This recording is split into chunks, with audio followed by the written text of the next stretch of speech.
Ayan po yung lawak ng pinsala na natabunan ng putik at naiwan dyan ng mga debris. Yan po yung landslide na pumunta dito sa bayan po naman ng Laurel. At ayan nga po, yung sinasabi natin kanina na daan na nauka na. Kitang-kita po natin dito, nakakatakot po, grabe.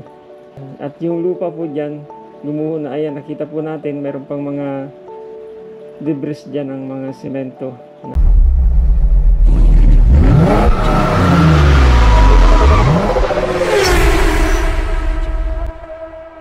Welcome back to my channel. This is Joe Moto Vlog once again.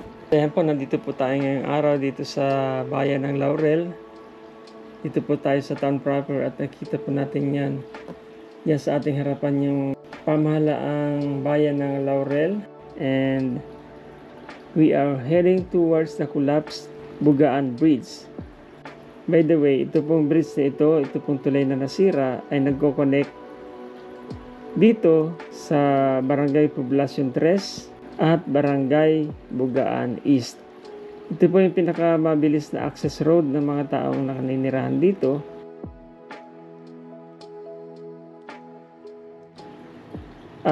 Tuloy-tuloy na po ito pag diniretso natin. Ito po yung national road na nagko-connect na rin sa Barangay Gulod at Barangay Buso-Buso, at pag diniretso po natin ito, dire-diretso na po ito ng Agoncillo. Ipakita ko po sa inyo yung aerial footage itong naputol na tulay na ito. At ayan, grabe pa ang devastation. Ayan, ito po yung karugtong ng tulay. Ayan, ipakita ko na po kanina sa inyo. So, ito po yung isang tulay na maliit.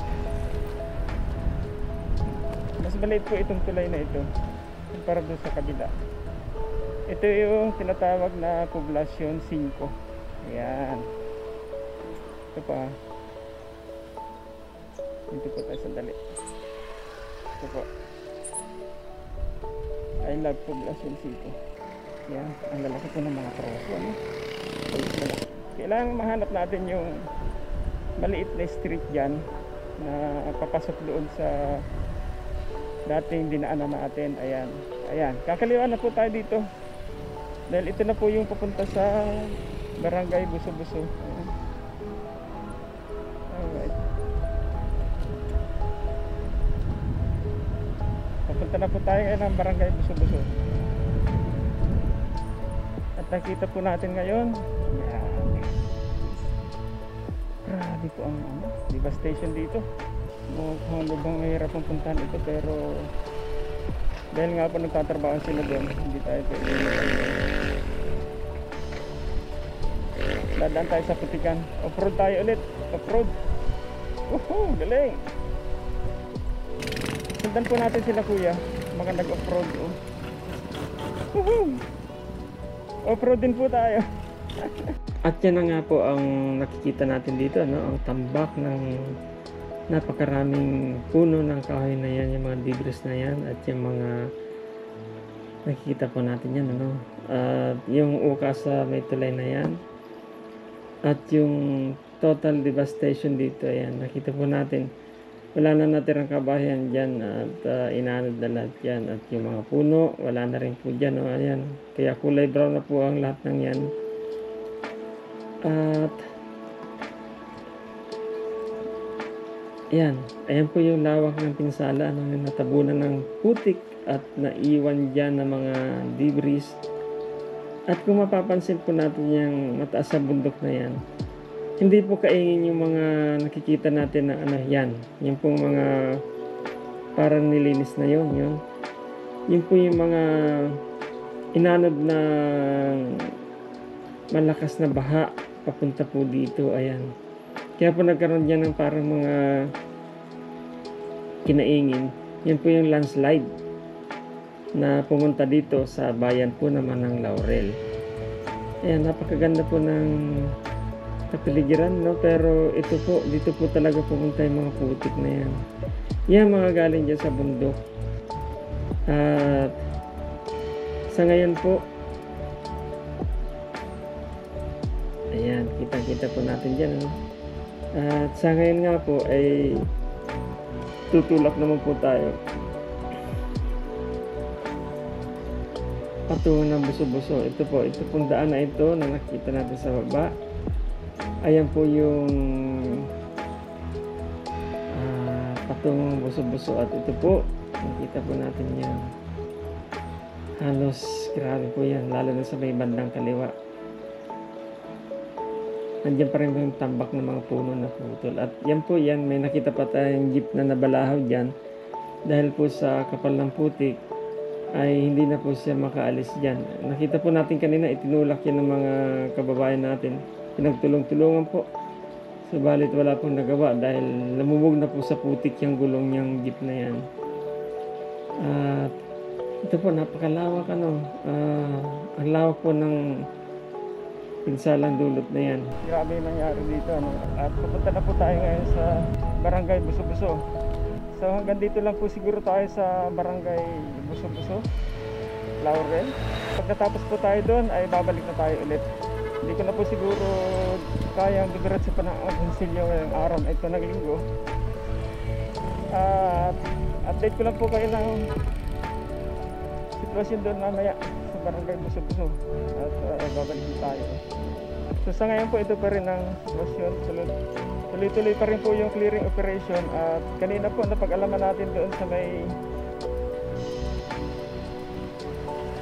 may ilog kung saan po naputol yung tulay, meron pa pong doon, search and retrieval operation, kasi meron pa pong hinahanap pala na na mga natabunan. Hindi po natin malaman kung ano yung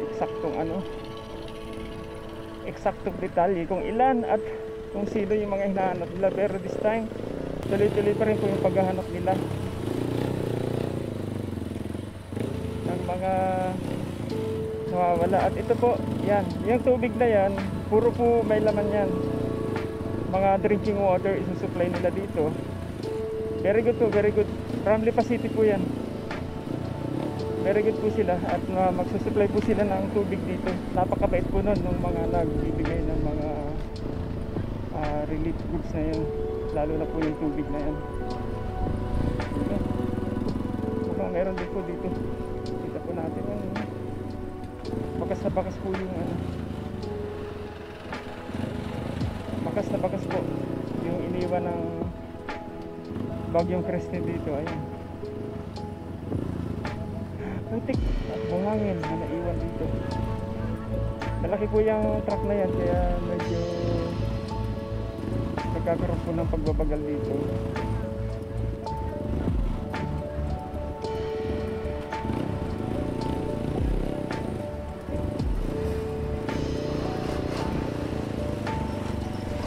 Hindi ko matandaan kung saan tayo dito dumaan, pero based po dun sa naalala ko ay dito po tayo dumaan sa kaliwa dati. Kaya sundan po natin ito.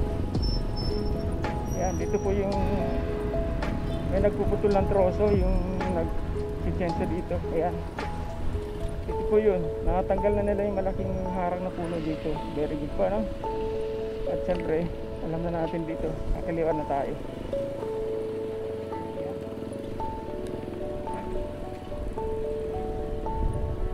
Hindi na po tayo gumamit ng Waze or ano pa mang app sa paghahanap, dahil galing na po tayo dito. Dahil ngayon po gusto ko lang pong laman ulit yung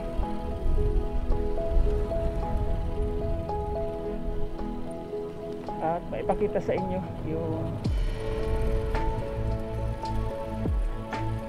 nga pong Barangay Buso-Buso, Yan, dito po tayo dumaan.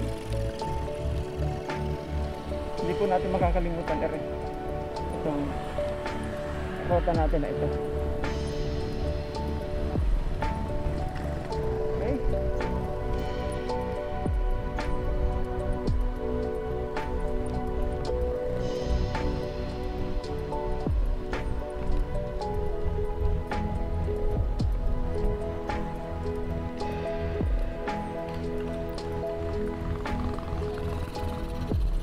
nga po, magtataka po kayo kung bakit gusto kong pumunta sa Barangay Buso-Buso. Dahil nga po, yung Barangay Buso-Buso na yan, yan po yung may pinakamalapit na lugar na makikita po natin yung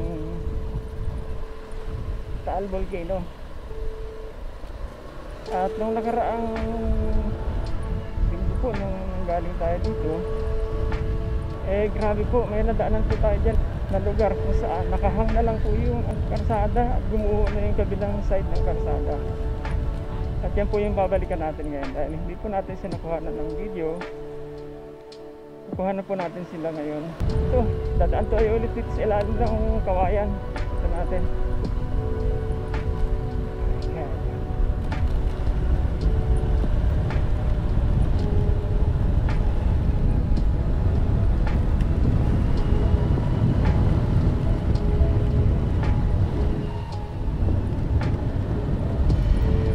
Umulan na po ulit.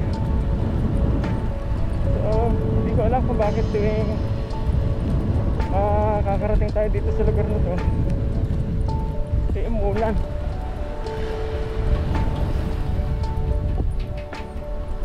So, hindi pa po ito, ito.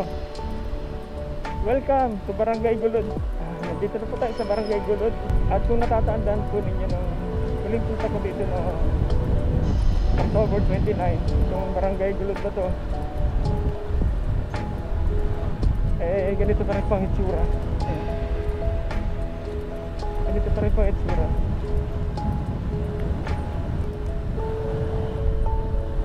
At dito nga po, dito makikita natin dito yung patawid na Barangay Buso-Buso. Doon po natin makikita yung nasabi ko na nakahang na daan na lubhang napakapanganib na pong tawirin ng ating mga motorista, lalong-lalo na po yung mga 4 wheels na yan dahil mas mabibigat po sila.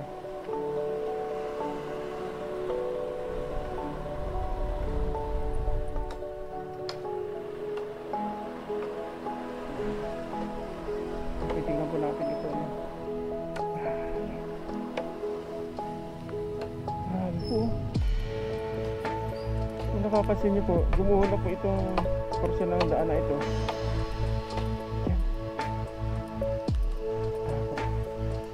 Yan, may mga kababayan po tayo na nagtanim ng mga bagong kawayan. Ayan, para po suporta din po yan dito. Pag, ayun, may mga sandbag na nilagay na. Tapos may mga kawayan na tinanim, bagong tanim. Pag tumubo po lahat yan at yumabong, yan po yung magsisilbing riprap o yung hawak ng lupa para wag na pong dumire-diretsong lumubo. So,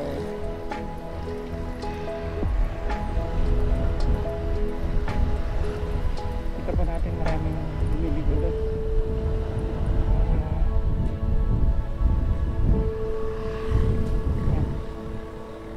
Pero hindi po tayo dyan, dito po tayo.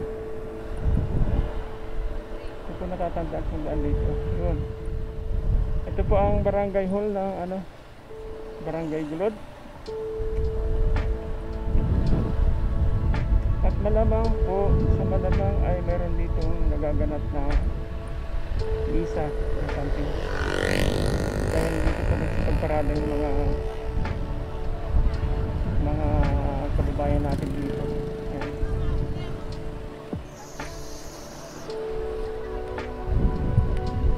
Parang ito po yung panghalaan ng barangay. Yan, nakita na po natin sa taas yung umiitim na yung dumidilim na po yung clouds. At malamang sa malamang bubuhos po yung ulan na yan anytime soon. At kung makakatawid po tayo sa doon sa sinasabi ko po sa inyo na sa may Barangay Buso-Buso, bumabagsak na po doon sa kanan, bumabagsak na po sa bandang kanan yung isa.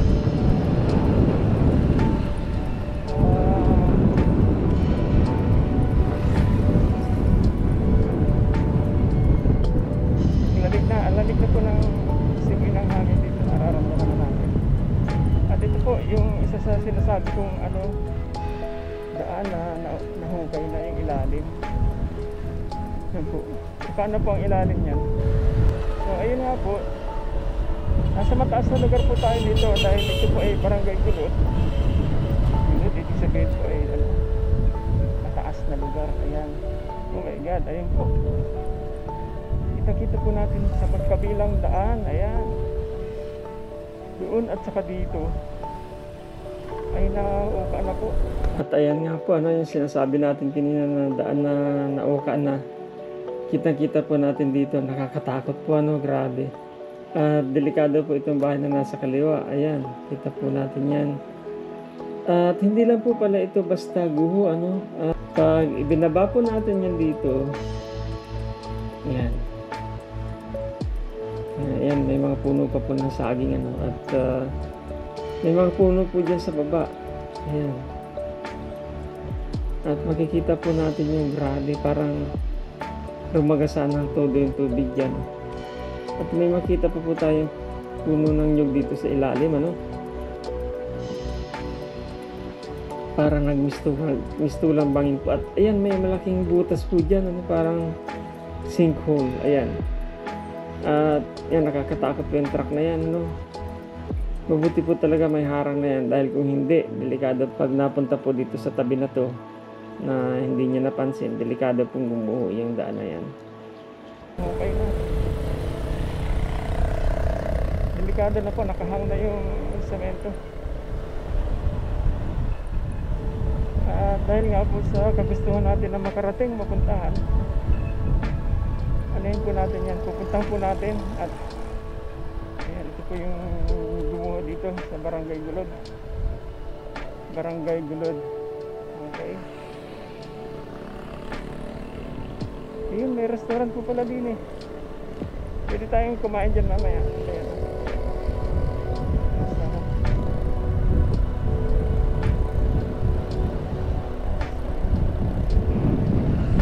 At mula nga po dito sa ating kinatatayuan, makikita natin na mula po dito sa ating pwesto na ito, makikita po natin yung view ng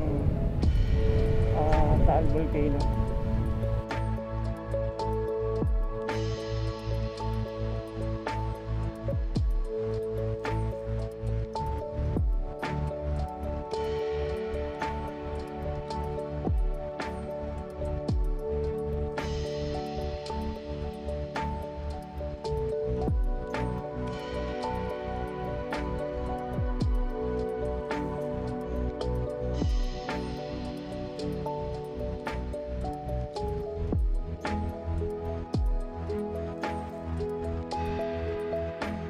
At ito pa po yung isa, no, na matindi din po ito.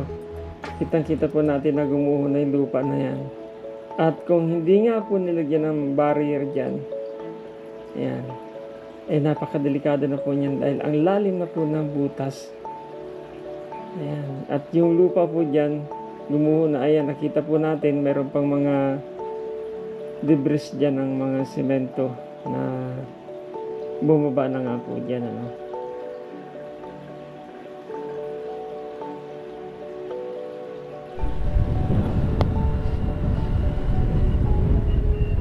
Okay, so yun na nga po, no.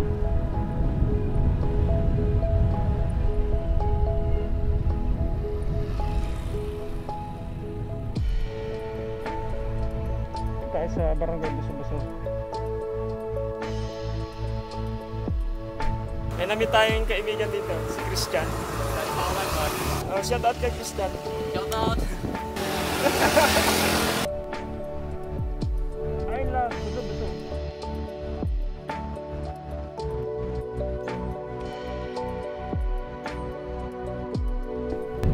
Takot po ilalim yan, grabe. Yung pinakita ko po kanina, ayan.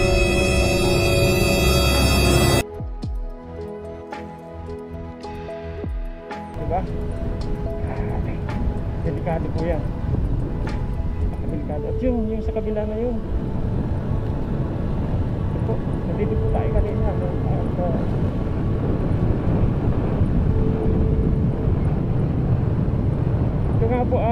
Ito nga po pala ang Barangay Buso-Buso.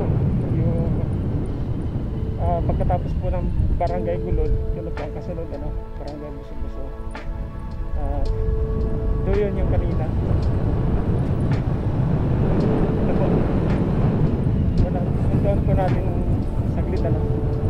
Mga alerto naman po yung mga taga DPWH sa mga kababayan natin dito na nilagyan agad nila ng pink barrier. Ayan po.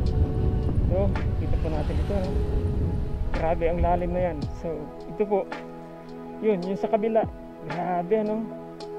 Zoom in po natin. Okay, at saka ito naman po, zoom in din natin. Ayan. So ito po, hanggang dyan lang po talaga yung may lupa dito. Hanggang dito na lang po may lupa. Dyan, wala nang lupa yan, kaya delikado madaanan. Okay, saludo sa inyo DPWH at inaagapan nyo agad yan. Ay. Alright guys, yan po muna ang maibibigay kong update sa inyo. May nahulog pong bimpo doon. Sa inyo ba yun? Sa inyo yun? Face towel? Hindi? Ah, okay po. Ay, ayan. Ilan po ba yan? Tagi-tagisan na po ba kayo? Okay na po, sige. Shoutout po sa inyo. Sige po. Yeah, thank you po.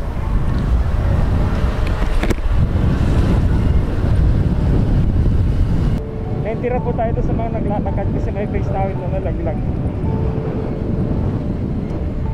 Baka yung face towel ko na isang araw. Okay. Alright guys, yan po muna ang aking latest update sa inyo. That's all for today. And if you're new to my channel and you like this video, don't forget to like, subscribe, and hit that notification bell so that you're always updated to all of my video uploads. That's all. And keep safe everyone. Goodbye.